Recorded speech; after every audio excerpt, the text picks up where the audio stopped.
The one who does the small but necessary things in life is the one who adds most to life's comforts and happiness. This is a quote from the Jeffersonian Democrat newspaper, spoken about a man who could do just that. A jack of all trades, master of many, a person who could turn the echo of a gun into art and breathe life into the music of a violin. This man was Henry Anthony Bonnet. Immigrating from Germany at the age of 17, Anthony Bonnet set off for success by initially working at the Pike Furnace in Clarion County, Pennsylvania. He was a diligent worker, having already been acquainted with the occupation since 14 years old. It was here in Clarion that he also took on an apprenticeship in the gunsmith trade and married Elizabeth Gibbs around the same time in 1857.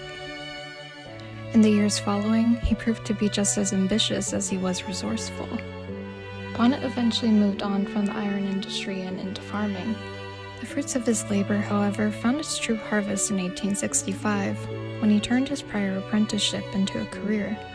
He set up shop in Brookville, PA, where he quickly became a central figure in the gunsmith trade, an occupation that was, on its own, notably important to western Pennsylvania at the time. He certainly had an eye for meticulous detail, which was shown in both the guns he crafted and the extensive record-keeping that has long since preserved every item he has worked on. His endeavors certainly weren't limited to this field of work, however. It was during his career as a gunsmith that he also took up photography, fine arts, carpentry, and making violins. In fact, his violins stood beside his gunsmithing as another iconic example of superior craftsmanship.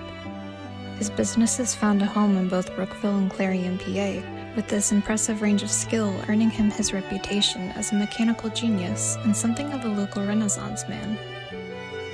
And, while he may have been a man of business, he was also a man of the community. He taught art, calligraphy, and music classes, ran a Sunday school, and for a time even rented out a space for the local bicycle club while he sold and repaired bikes. The general consensus seemed to be that if there was a man for the job, he wouldn't hesitate to do it.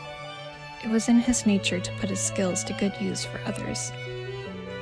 Anthony Bonnet never surrendered his craft to the test of time, working passionately from his shop until he passed away in 1907 at the age of 72.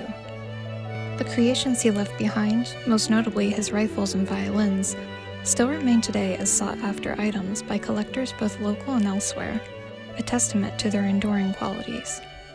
Bonnet's legacy is not just a single story.